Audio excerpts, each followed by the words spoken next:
હવે જોજો અમુક લોકો પાડે આવશે, પાડે આવે ખબર પડે ને, દેશી ભાષામાં ન સમજાતું ને ગઈડાને પૂછી લેજો પાડે આવે શું ને કહેવાય, એટલે પાડે આવે ને ભેંસ એટલે આમ પસાળા નાખે, તો એ પાડે આવશે જોજો.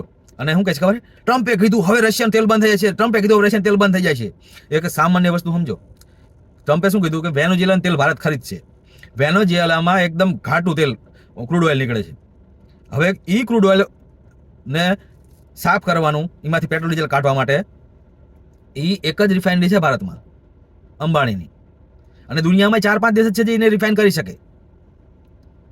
તો હવે અંબાણી પાસે જાય છે, અંબાણી પાસે જાય પાછો તમે છાજી લે છો કે મોદી અંબાણીને ફાયદો પહોંચાય, મોદીને અંબાણીને ફાયદો પહોંચાયો, પણ અહીંયા જાય છે બીજા જાય જ નથી. હવે સમજો એ વસ્તુ કે વેનેઝુએલાનું તેલ ખાલી અંબાણી પાસે જ જાય કેમ છે, તો બાકી બધી રિફાઇનરી બંધ થઈ જાય છે ના, અહીંયા બીજું ક્રૂડ ઓઇલ બીજા દેશનું આવશે જ, તો રશિયાનું હાવ બંધ થઈ જાય છે એવું તમે સમજતા હોય ને તો તમારી સમજદારી ઉપર માન છે, સમજ્યા? એ તમારે સમજવાનું હોય, સમજદાર હોય ને સમજાય. બાકી તમે ટ્રમ્પનું માને રાખશો તો ટ્રમ્પ તો જેટલું બોલવાનો જ છે, તમે જોઈ રાખજો.